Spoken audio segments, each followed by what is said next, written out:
Hi, this is Justin Coletti of Sonic Scoop, and welcome to MixCon 2023. This is our annual event where we get to go under the hood of real commercial releases mixed by some of the best producers, engineers, and mixers working today. Grammy winners and platinum sellers, and this time we've got on Sylvia Massy. She's probably one of my favorite producers and mixers. I've wanted to have her as part of MixCon for years.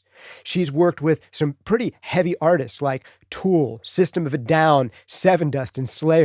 She's worked with alternative artists like Red Hot Chili Peppers and Sublime. She's worked on more kind of rootsy and Americana music like Johnny Cash and Tom Petty and the Black Crowes. And today she's going to be taking us under the hood of a real commercial release from a Grammy-winning artist named Jason Isbell, possibly best known for his work with the Drive-By Truckers. Really excited to hear her take on this mix. She's going to walk us through her entire process, instrument by instrument, and we'll really be able to hear these sounds transform and get a sense for her thought process while she's mixing.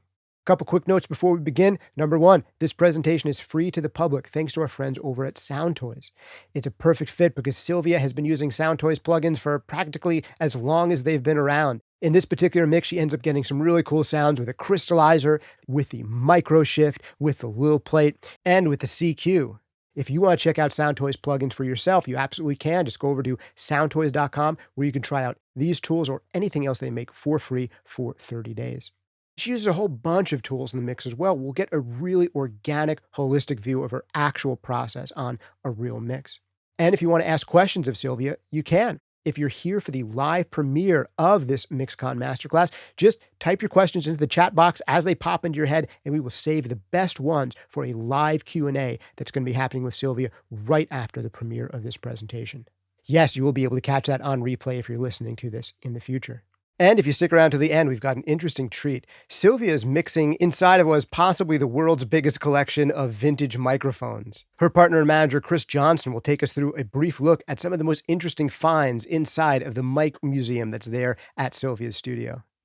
All right, last two things before we dive into it. One, we've got a whole bunch more MixCon presentations coming up. So go over to mix-con.com where you can RSVP for the future MixCon presentations to make sure you don't miss the live premieres of any more that are coming your way. Also, we are giving away thousands upon thousands of dollars worth of free gear in the MixCon Mega Giveaway. We've got links for that down in the description, as well as over at mix-con.com. You've got 3 chances to win a whole bunch of great free gear from all of this year's MixCon sponsors. All right, big thanks to Sylvia Massy for doing this mix walkthrough with us. Big thanks to the artist, Jason Isbell, for letting us go under the hood of his track. And big thanks to Soundtoys for making this one free to the public. Without any further ado for me, let's get right into it. Sylvia, take it away. Hi, I'm Sylvia Massy, and welcome to MixCon 2023. I'm here with my engineer, Ian Rickard, and we're going to describe how we mixed the Jason Isbell song, Miles, here in a moment. But this studio that we're in, the audio shop in Oregon, is the home of the world's largest microphone collection. So in a little while, Chris Johnson will give you some specific information about some of the microphones in the museum. But first, let's take a listen to a clip of the song Miles. It was just like Disneyland. You didn't even see the hand that turned the page. The hand that turned the page.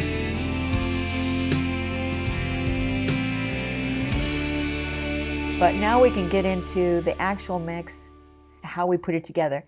Ian, I would love it if you could talk about these drums, because the song Miles has 3 sections. There's a middle section, there's an ending, and then there's the main part of the song, which is the beginning. Describe what happens with the drums in the middle, and we're looking at them now. Yeah, they're operating independently until this middle section, and there's a straight beat happening here. You can see there's no real tom hits happening. However, this was an overdub played in conjunction with this kit, and you can see it's been sliced and diced. And you did that. Chad is a great drummer, but these were flamming a little bit with the original kit. Can I get in there and look at that? Certainly. And take a look and see, because we're looking at tom hits here. Let's see, here's some tom hits. And I see that you wound up really lining up those tom hits or the tom performances. So these drum kits are much better aligned than they were before, right? Yeah, it's not creating a flam. Right. But you don't tighten it up so much that you take the life out of it, right? No, it's a tricky process. And you have to ask yourself, am I improving this or am I taking the life out of it? Because you didn't do any editing up here. No. Yeah, and It's such I a don't great think it pocket. needed it either. I mean, really, the pocket is so good. So you've got your own studio, and you're doing all this work over at your place. So at what point do you bring it over here to set up the mix in this studio? Well, once I've got a decent balance and I feel like everything is sitting the way it should be, it's symmetrical, and I have an idea of what you're looking for. So, Oh, that helps. yeah. And he really does. He's really good at it. All right. So at that point, the mix comes to me, and so we can just continue on without you, Ian. Okay. But thank you for being here, and thanks for talking about the mix. No problem. All right. Okay. So let me get into the actual details of this mix. All right. So the first thing I want to talk about is the drums in this mix. Ian brings me the session, sets it up on my rig. And the first thing I'm going to listen to are the drums. Basically, I want to listen to the entire kit first to see what I got. And then I'll make some decisions on what it needs. On this particular song, I added kick and snare samples, and I'll show you how that worked out right now. The drums are soloed, but I'm going to go ahead and solo just the kick. All right, this is their original kick drum. I felt that there was some lacking on the low end, on some subs, so I added a sample to it, and I'm opening up the Slate Trigger 2. The kick sample that I use typically is one that I recorded at Radio Star Studios. It's a thumper kick from a thumper drum kit. This particular sample is the thumper that we recorded. So I'm adding that as augmenting the Miles kick. But I blend it with another kick sample, and that's this guy right here. Now there's a lot of air. It's too much to have it that loud, but I can tuck it right under the live kick, and it gives it some air. So let me show you what it sounds like together. This is everything. Now I'm going to turn off the sample. So you can hear it's like there's a lot less air and a lot less punch. Now I'm going to add the sample back in. So it gives it that punch and it gives it that breath. The same kind of thing happens with the snare. And I'll go ahead and open up the snare tracks now.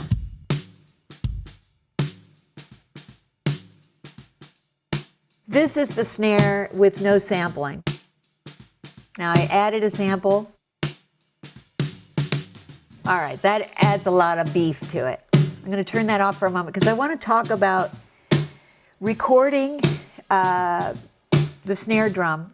You know, typically these days people record a top mic and a bottom mic on a snare drum.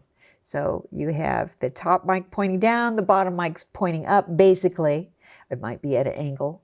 But those mics are always a little out of phase in some way. And what I like to do initially when I get a new mix is before I add the samples, I listen to the top and bottom snare mics, and I want to make sure the phase is happening properly between them. Typically, to change phase, I use a little plug-in called the EQ3 one band, and I use it because it has this phase reverse on it. It's very simple. So I'm going to actually open up one of those EQ1 bands on the bottom snare, and then I'm going to listen to the sound of the snare with both mics playing and see what sounds better. if it's in phase or out of phase.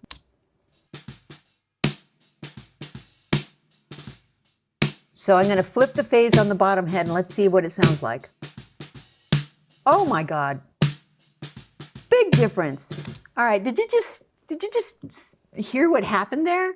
It's like those two mics, the original recorded mics, when they're playing together sound very thin, but if you flip the phase on the bottom mic, all of a sudden all the weight of the drum comes back, the tone of the drum comes back.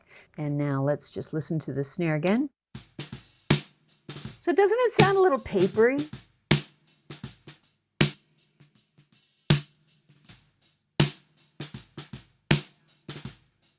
It sounds very papery. And that's these two mics. Now if I reverse the phase on the bottom head, boom. So this stuff happens almost every mix. Is the first thing I listen to is that snare. Does it sound papery? If it does, I check my phase on the bottom head. All right, so we fixed that. Now I can add the snare, a sample, and now I've got a real representation of how I want the mix to sound later. So let me solo up the snare, adding the sample in there and see what we got. Okay. Oh, now we got a little more a little deepness on that snare. All right. Got to be careful about phase on these. And when you get a new mix in, you got to check the phase between drum mics a lot, because people, they're recording as quickly and inexpensively as possible. Also, there may not be the knowledge of phase that can really help in the sound of your drums. So we fix it in the mix as well as we can. All right, so we've got some kick and snare samples, and now let's take a look at the sidechain compression. I generally will take the kick and the snare and put it through a compressor that I have set up in the template, and I'll show you what that's like now. Right here, kick, snare, spank. I call it the spank, and I typically will use an 1176 emulation made by Bomb Factory called the BF76. I'll play a little bit of these drums so you can hear what it's doing. Here we go. All right, I'm going to turn the sidechain on and off so you can hear how it's adding. Here, okay. This is our kick, snare, spank, and it's on now, and now I'm going to turn it off.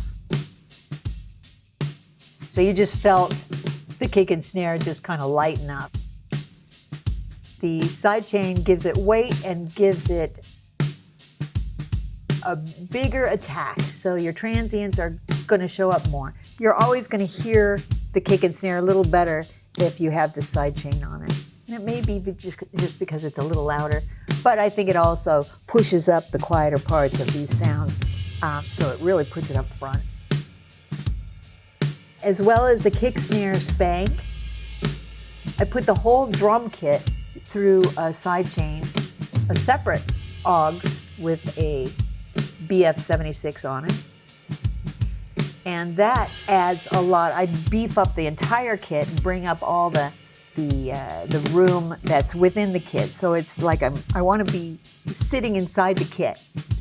And I can help get that effect with the drum spank. And I'll show you what it's doing by turning it on and off. So right now it's on, and now I'm going to turn it off. So you can hear everything just kind of fade into the background. So I like pushing these sidechain compressed drums up front. And typically in the arc of a mix, that I'll start in one place and I might adjust it at the end just to be able to hear that kick and snare a little bit better at the end of the mix. All right. So there's 3 drum kits in this song.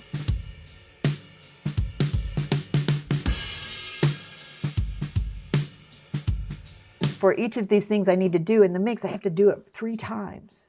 So I'm going to have to check the sidechain settings for 3 different kits and massage it until they all work together. If they don't work together, then I'm going to have to create separate auxes for each drum section. And we're moving on to adding some reverb or ambience to the drum kit. And I'll typically work on the snare first. I have in the template an aux already set up with Valhalla reverb. It's a drum plate. I like either the drum plate or some ambiences that they have. They have a nice selection of ambiences here, but we're just going to use the drum plate. All right, here we go. I'm going to add some extra reverb so you can really hear it. Can you hear it? All right, I'm going to back that down. Now, when you add all the other tracks into the mix, that reverb will kind of disappear. So I'm going to keep it a little bit up just so it'll show up later. But we can adjust that later too. And that ambience or that reverb I'll add to the snare, maybe a little to the kick, and a little bit to the overheads. Typically, I affect the drum room separately, and I'll try to keep it as natural as possible. This mix has a nice mono drum room. Let's take a listen to it. All right. What I've done to this is I've added an EQ and another Bomb Factory BF76 so that I could crush the sound of this room and add it in to fill in some of the space. It's a mono track, but it will fill in the kick, snare, and give it some body. And I like to really crush. Let's see how we can crush this room. There it is. Oh, I love that. Okay, I'm going to back it down again. All right, let's see what this sounds like in the kit now. Ooh. That might be a little too much, so I'll back it down. There it is. But you can really hear what that room's doing. Woo! All right, nice drum kit. All right, we're going to scroll down the session into Bassland. And this is a nice clean bass. I'm going to mute the drums so we can just listen to what the bass is doing. Here we go. All right, it's a little fuzzy. Let's see what our choices are. We have a clean bass. And it's pretty buzzy already.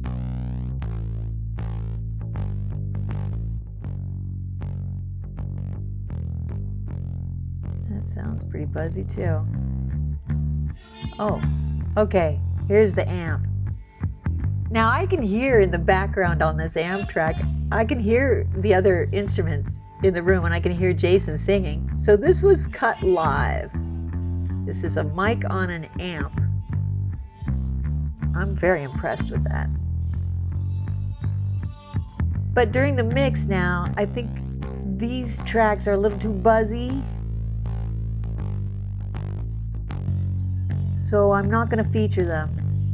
However, if I want a nice buzz on my bass, which I love to have that crushy, kind of like a crispy, like a little fizz on there, I will add it with a plugin that I keep in my template. And I'm going to just drag it down to that amp track just to give you a sample of what it does. In my template, I've got this Sans amp by Tech21. It's a little plugin that just gives the bass an extra furriness that'll bring it up front. And I'll just show you what that does.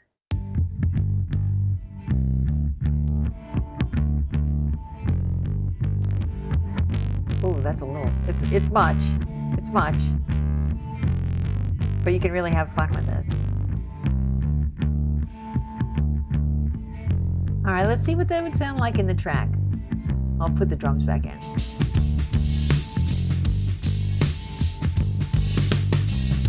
Now, if I was to bypass that, let's hear what it sounds like without that Sans amp.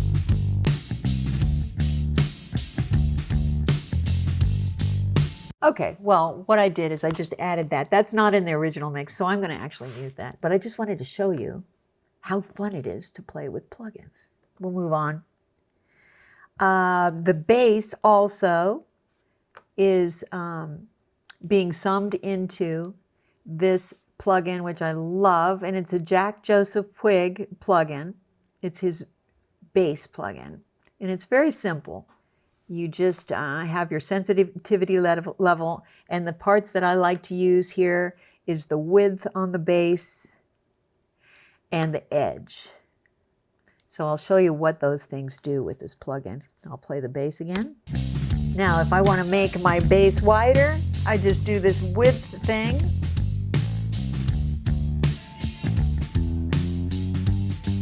I love that. A little bit of that width is very nice. And a little edge.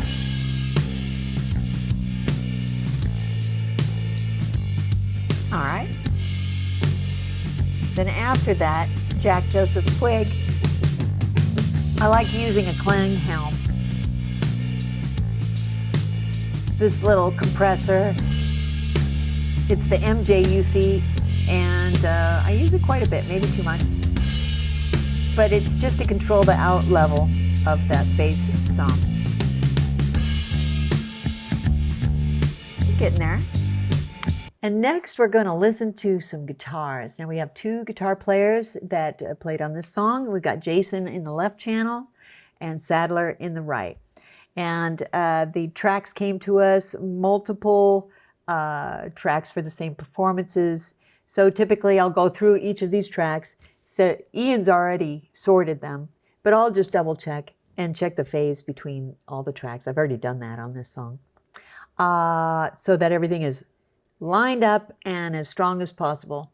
And I'll mute tracks that I find are not really useful, that are redundant. So, but with the guitars in this template, they're all summed into an aux channel, stereo aux channel, and then I'll affect the sum of the guitars with compressor to control overall level, basically, and sometimes I'll add an EQ on the sum too. On this particular mix, there's EQs on every channel on these guitars, and there's also a compressor on every channel. So what I'm going to do is I'm going to remove the EQ and compression from each of the individual tracks and just put the EQ and compression on the overall sum instead and see if we can get the same effect. These guitars sound pretty good in the final mix, but I'm just going to screw around with it for a minute just to show you. Okay, so I'm going to disable all these items here, but I'm going to save one open. I'm going to drag it down to my stereo sum. Okay, so this is the EQ that was on the individual channels, and I believe it was pretty much the same all the way across. Let's see. Let's look at this one. Yeah, it's pretty close. Okay, so I'm going to turn that one off, and I'm going to turn this one off. Now, my guitars should be similar.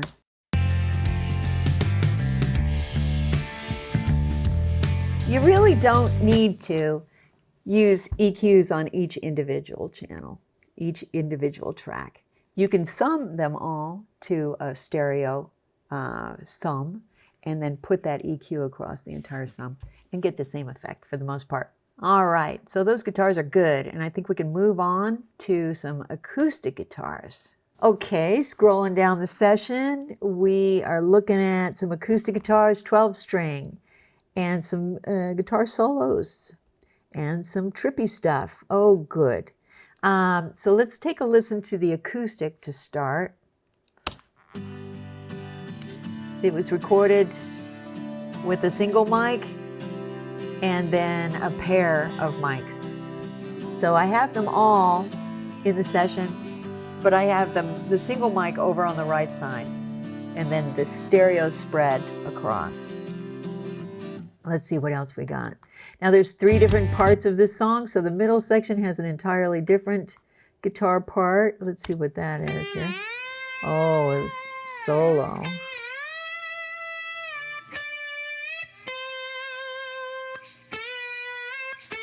41 and 42 is a send that I'm sending into a reverb, a nice tight plate.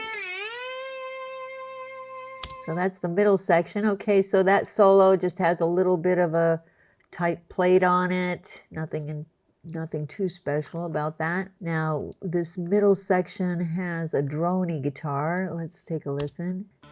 There it is.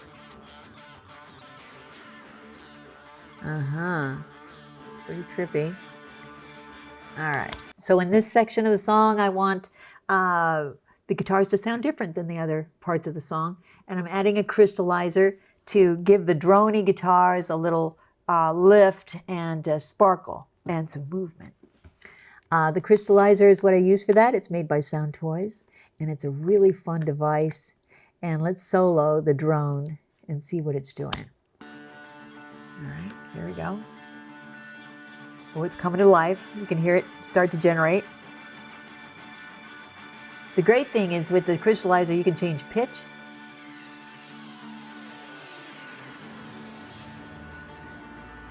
And the amount of splicing and the recycle. All right. So you can hear what it's doing, right? Okay. That's a bit of fun for that section of the song. All right, so we got that part done. Let's see what else there is. There is some B3 organ right here. Let's just take a little sample of that. Here it comes. Well, this one, because there's 3 parts of the song, there's 3 different keyboards, and then they should be treated differently. So the B3, I think it just stays the same as the way it was recorded. I do have a little overall EQ and compression on it, but it gets very interesting in the middle section when we have a Rhodes with a Moog track. I think these are probably emulations. Let's see what we got. Oh yeah, this is a nice synth track. And I think this synth track should be affected with a nice lush reverb. And I've got one set up in the template here. It's by Manny American. This is a plugin of a hall reverb. It's a nice sweet hall. That'll take care of that section. So what I'm doing with the song, since there's 3 sections, I'm taking the first section, it'll be kind of in your face. The second section will be more dreamy. The last section will bring it back to earth.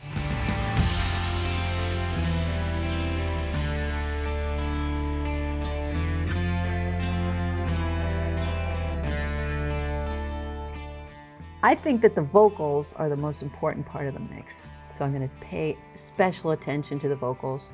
This song, Miles, has a lead vocal that was recorded with 2 microphones at the same time. So Jason sang into 2 mics, and there's 2 mics in the session. Now they're labeled left and right, so I think maybe the intention was to have the mics blended and then sent into the left and right speakers to make a very wide picture on the vocals. But I can achieve that in another way. And Ian and I both agree that it was better to keep both those mics in the middle, and they're perfectly aligned, so it works very well as mono. But I can get the spread and the width another way, and I use a device called the Micro Shift. And this reminds me a whole lot of what the Eventide H3000 would do on micro pitch shift. In that setting, I would take vocals and make them very wide and sparkly. Microshift does very much the same thing. So I have that giving me width. I have an template AUX with some reverb, which I'm using a Valhalla verb again. And I have an AUX with a H delay, because I'm going to have some delay throws on that lead vocal. And on the sum for the lead vocal, I use a Slate digital virtual mix rack, and it looks like this. And the virtual mix rack is cool because you can pick and choose different modules to use.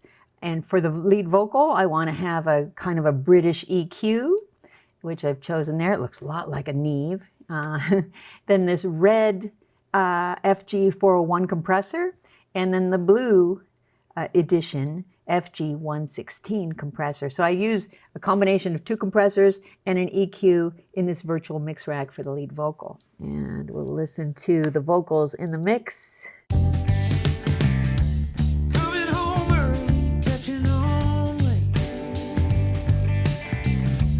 Guess I had too much on my plate. Wish it was as simple as somebody done somebody wrong. I'm coming home early, catching on late. So behind the virtual mix rack on the sum of the lead vocals, I have a special EQ made by Sound Toys. It's called the CQ, and I'm just barely touching it because I just want a little bit of a smile and a little bit more drive on that vocal. And that should finish up the lead, and let's see how it sits in the track. Wish it was as simple as somebody done somebody wrong. All right, good. And we have one thing left to do, and that is backing vocals. And I just want to make sure that they sit in the track nicely tucked behind the lead. So let's turn them on and see what we got. I also use the same kind of widener, which is a Sound Toys micro shift to widen the vocal, and a delay and a reverb. The reverb on the backing vocals is actually a different reverb. It is a little plate from Sound Toys, and this is actually a really nice little plate. And I'm going to play the track. Here we are. Forgiveness, we get bored. This is part 3 of the song. Oh no, this is part 2, and you can hear a little bit of that crystallizer. Okay, and now we're really listening to that plate. Take it out on the kid at grocery store. That's something, right? Isn't that a beautiful reverb? Forgiveness, we get That is a very nice reverb. Okay, we're going to use that. Okay, little plate. There you go. Backing vocals. What else do we have in the backing vocals? We have the delay. I use an H delay, which is made by Waves quite a bit for that.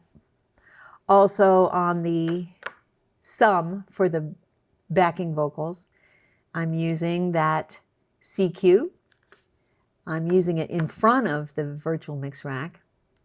I thought it sounded better that way. And the virtual mix rack on the backing vocals, similar settings to the lead vocal, but they're in a separate sum, so they're not stepping on each other, because when you have lead vocals and backing vocals competing with the same compressor, then something's going to get lost. But as long as I keep them separate into 2 separate groups, 2 separate sum compressors, it all shows up very nicely in the mix. So we finished all the individual tracks. We have balanced them, we've panned them, we've affected them, and now all together it sounded pretty good. And that's when I pay close attention to what's happening on the stereo bus.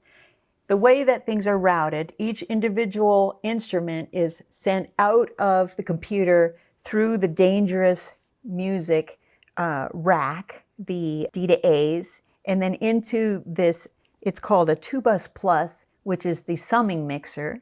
And then that then is sent back to the digital realm again and back into the computer. So it comes back after the summing mixer right here in the master input 1 and 2. And that's where I'm going to add an ozone, which is made by Isotope, a plugin that will do some pre-mastering for me. I'll add a little EQ, a little compression, and spread it just a little wider. I wanted to tell you another little secret, and that is when we are mixing through the analog side of the system, the last step before it goes back into the computer, it goes through those two transformers, the 111C Western Electric transformers. And I just wanted to show you, since I'm here, you know, transformers across your stereo bus can be a lot of fun. And it doesn't have to be the Western Electrics. You can use anything. I just found these the other day. They're military transformers from East Germany. I don't know how I found them, but I brought them home. And these, I'm very curious to see what they sound like on the stereo bus. So, you know, you never know what you might find at a thrift store, and it might just make your mixes sound better. So we went through all the tracks, and we went through the stereo bus. We adjusted our ozone. And now I just want to stress how important it is to have good monitoring in your studio. I use Genelec monitors, and I start at a moderate level. I usually mix at very low levels for most of the mix, and then I bring up the level towards the end. And also with the Genelec system, I'll turn on the subs towards the end so I can really understand what's happening with my subharmonic frequencies. And what I'm going to do is open that up now so you can see the screen, the GLM4 screen, which is part of the Genelec system, with the subs added, and they're just about to load up. There they are. Okay, so now I'm going to listen to that mix again with the subs.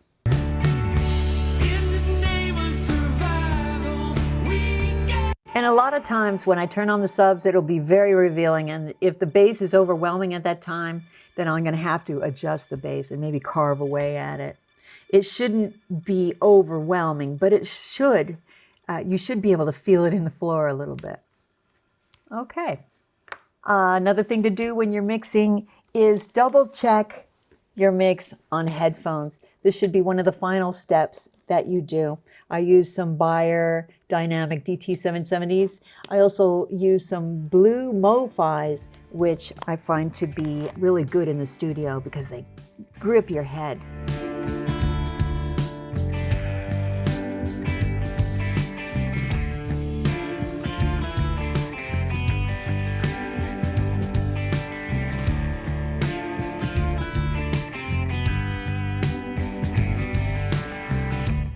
All right, well, thank you so much for visiting the audio shop at MixCon 2023. Thank you to Sound Toys and to Sonic Scoop for putting this all together. And as an added bonus here at the audio shop, today Chris Johnson is going to show you some of his favorite microphones from the world's largest microphone collection. Take it away, Chris. Well, hello and welcome to the Microphone Museum. Today we're looking at some extraordinary vintage microphones, including this one, which is a Western Electric 10A condenser microphone from 1928. And so condenser microphones were invented by a fellow named E.C. Wente. And he was born in 1889, and he started working for Western Electric in 1914.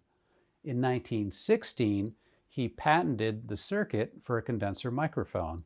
And then by 1922, he had continued to improve it so that it was 100 times more sensitive than his original design. And that's when the condenser microphone really took off. This microphone was built much later in 1928, and that was the height of the Roaring Twenties. And I believe that the feel of that era is captured in this mic by its design. And this is made out of cast bronze, statuary bronze, and if you look at the detail, you'll see finely cast ribbons in the base, beautiful textures, more ribbons in the knuckle and also in the transmitter button up top. It's just a piece of art as much as it is a microphone. And inside the base of this mic is the actual amplifier for the condenser circuit. We're lucky to have some of the original documentation from the 20s that show this mic, and this is an original Western Electric catalog for the equipment that they were selling in that era. And if you turn to the correct page, you will see there's the 10A microphone, there's the 9A microphone, and this is some of the associated broadcasting equipment that would have been sold with it. This microphone was primarily used for radio broadcasts and also some public address. And so there we have it, Possibly one of the most beautiful microphones ever made, the Western Electric 10A condenser. Most people would know a Shure SM57 dynamic microphone. It's a very common microphone used today, inexpensive, bulletproof, and you don't have to apply power to it. You don't have to put batteries into it. It's a dynamic microphone. It creates its own power as you talk into it. This microphone here is the first dynamic microphone. It was made by the Marconi Company in England in 1923. The original patent was owned by a fellow named A.S. Sykes, and then he sold that patent to the Marconi Company, and this mic was developed by a fellow called Captain H.J. Round. So the full name of it is the Marconi Round Sykes magnetophone. This is a dynamic or moving coil microphone. Like I said earlier, it creates its own power as it hears sound. So this is creating sound waves right now. If we plugged it in, it would absolutely work. And so this mic is very sensitive. It was originally used for live broadcasts, and one of them was a woman playing cello in the garden with nightingales singing in the background. This mic is so sensitive that the listeners to that broadcast could hear insects buzzing around in the garden it was recorded in. This microphone was also used by British royalty, and it would be the same design for the microphone, but with a beautiful filigreed case in silver or gold. You'll notice that this microphone has many, many windings of copper wire, and this is very fine wire. It's angel hair type wire. I'll hold a white card behind it so you can actually see it a little bit better. And you'll notice that this is some of the thinnest wire possible. And there are so many windings around here that's what makes it so sensitive. It's the true moving coil in this moving coil microphone. And this is one of the heaviest microphones in the collection. It weighs something around 28 pounds. Okay, in this case over here, we keep some of the very oldest vintage microphones in the collection, including that one down there that is a replica of Alexander Graham Bell's original liquid transmitter from 1876. And I also keep my favorite microphone in the collection in this case, and it's this little guy, which is the Skinderviken carbon button from 1918. And that's the whole microphone right there. I'll put it down so you can see it better. And this is an entire carbon transmitter. If you look closely, there's a mica shield, and inside you can actually see the carbon granules inside there. And then you would just hook a wire on each side of this, and that's a working microphone if you put a little current through it. Now, this was designed to be a replacement part for a telephone, kind of a wooden wall telephone. And the idea is that you could upgrade your telephone yourself by replacing the receiver, which was called the transmitter back then, with this part. And then along with the microphone, you could also get a pamphlet that gave you instructions to do that. So here's a copy of the pamphlet, and this is an original one. There's Johann Skinderviken himself. And then if you check in a few pages, they give specific instructions for how to upgrade the transmitter in your telephone. And here you can see she's showing exactly how to accomplish that. So this microphone was patented in 1917 by Skinderviken, and then it was put into production in 1918. And so this is one of the originals from 1918. Because this mic was relatively inexpensive, it became very popular with experimenters, and people would publish pamphlets that showed experiments you could do with carbon button microphones. And so here's a couple of original pamphlets from 1918, 1920s. Keep in mind this microphone, after it was first patented and released, it continued to sell for beyond 10 years and became very popular as with children as part of an electrical experimentation kit. And so in some of these pamphlets, you can specifically see experiments that you could do with a carbon button microphone such as this, including this one where you can connect a battery, a carbon button microphone, and a light bulb. And as you speak into the microphone, it varies the intensity of the light bulb.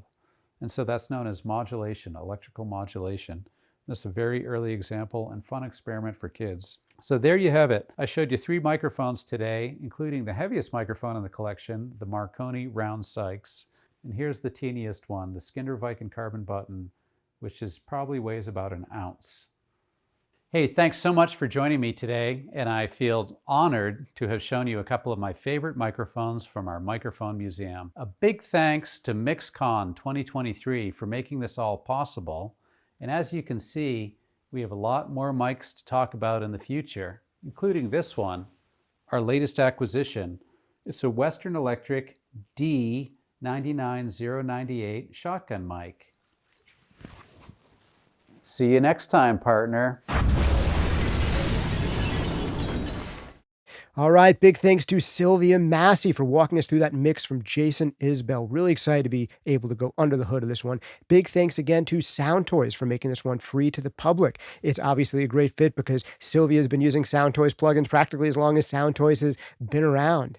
We saw her get some great sounds out of the crystallizer, the microshift, and the little plate on this one. And in the Q&A that's coming up right after this, we can ask her about even more of the plugins she uses and how she uses them. And ask any of the questions you may have. We're saving the best questions that came in the chat box during the live premiere to ask first, and we'll be taking new questions in that Q&A live stream as well. See you there.